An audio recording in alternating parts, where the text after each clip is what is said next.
All right, our last speaker this afternoon is Austin Janssen from Iowa State University. Hi, everybody. My name is Austin Janssen. I'm a third-year vet student at Iowa State University, and this is one of my projects from this summer, surveillance of Brachyspira hampsonii prevalence in previously negative flows. So the interest in this project stems from Brachyspira hampsonii kind of popping up in a flow that hasn't really seen it in recent memory. And this happened over the summer with 2 groups of pigs out in wean-to-market spaces, and then after this was put together, a third one popped up. So 3 in total dealt with this. And this flow that's in question here consists of 2 sister farms. One of these farms was repopulated in 2020, and both of them are currently in the midst of their mycoplasma closures. So just in review of Brachyspira hampsonii, of course it's a spirochete bacterial pathogen, along with other bacteria of its kind, is capable of causing swine dysentery, which is an enteric disease that will cause inflammation of the large intestine, as seen here, and result in a mucohemorrhagic diarrhea, as seen on this pig's hind end right here. Just so I don't get in trouble, this version of the PowerPoint doesn't have photo credits, but this one's from Natus, this one's from U of M. So going through the cases of where this has popped up, sorry that this writing is a little small, but these are just diagnostic results. The top section right here is Lawsonia, which came up negative. Brachyspira right here, Hypodysenteriae came up negative, but hampsonii did come up positive, with CTs ranging from the low to kind of upper 20s. And then this bottom section right here is just the enteric coronaviruses, which all also came up negative. These pigs in this first case were 5 weeks post-placement. And funny enough, this was an incidental finding on a SMEC rotation. They just asked to come out and practice some diagnostic tests on some pigs and some necropsies, and lo and behold, here's some dysentery. This is our second case, kind of the same thing with CTs in the kind of mid to upper 20s. Once again, Hypodysenteriae is negative. These pigs were 8 weeks post-placement, and they had been dealing with a recurrent scour and a little bit of elevated mortality, probably due to this. And then this is our third case here. These pigs were 9 weeks post-placement, again, negative for the enteric coronaviruses and positive in the mid-20s for hampsonii, again, negative for Hypodysenteriae.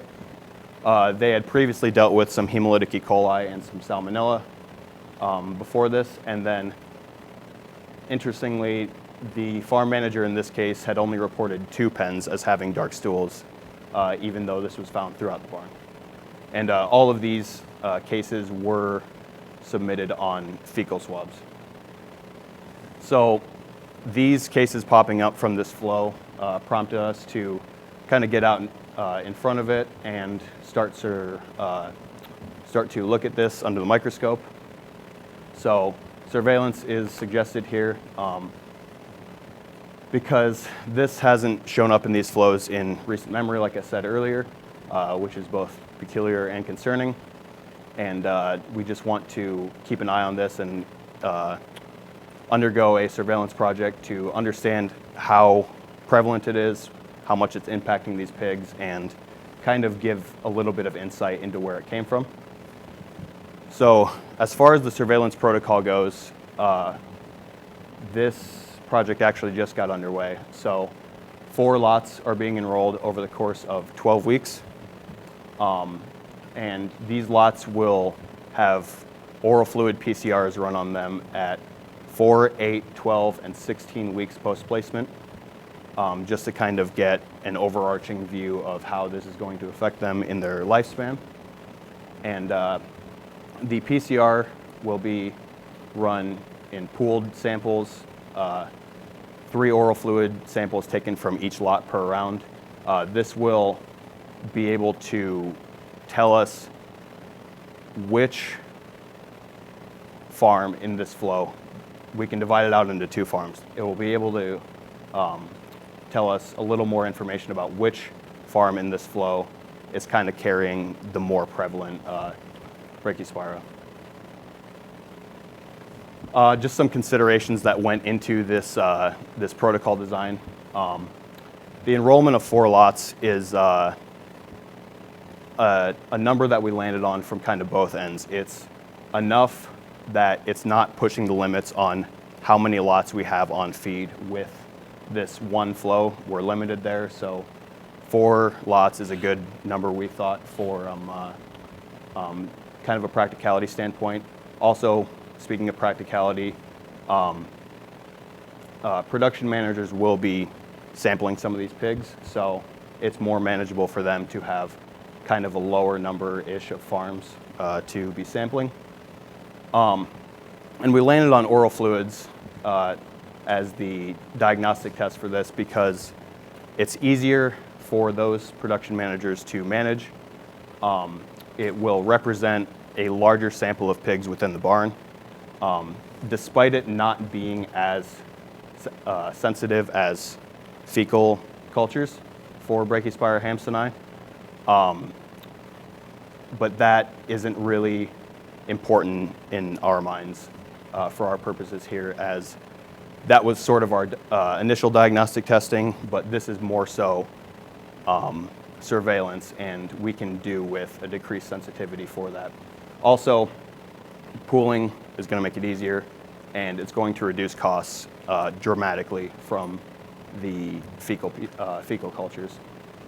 And then, like I said before, serial testing will give us good information regarding this disease and how it's acting and how to act on it in the future going forward in this flow. And that's actually really it. Thank you, Dr. Sexton, for helping me with this. And any questions?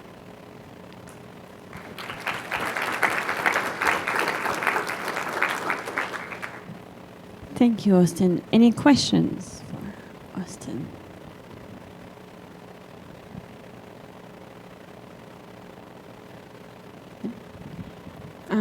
I have one for you. So, as far as results, what do you think you're gonna find? What are you expecting? So, as far as diagnostic results, you mean? So, from these cases that we've seen, the clinical signs are kind of lining up in that 8 or 9 week range, probably 8 to 10 post-placement. Like I said before, the first case with the 5-week post-placement pigs, that was an incidental finding. So most likely not a whole lot of,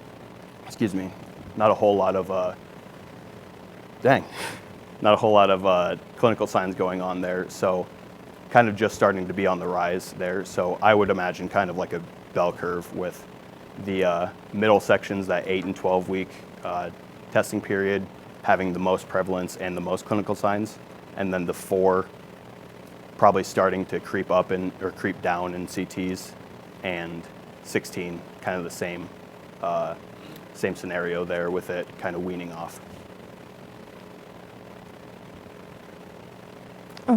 Thank you for your presentation. I guess it's a 2-part question. Were they on medicated feed? And 2, when you're doing your surveillance, are you going to be looking at any changes or impact on that side? I believe they were on medicated feed at the time. And that will, sorry, it's a cop-out, that will, have a light shown on it when we do start getting some numbers rolling in, I believe.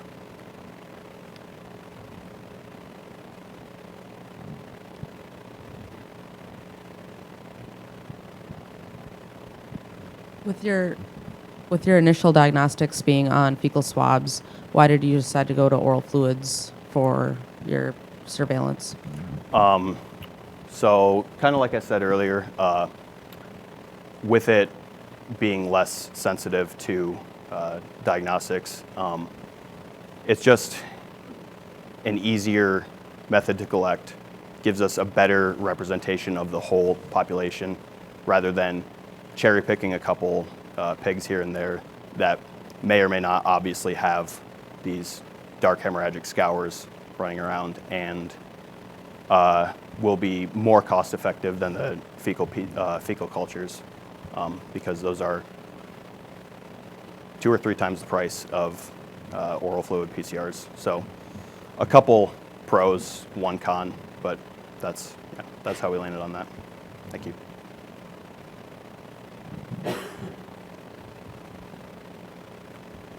No more questions? Thank you very much, Austin. Thank you. All right, so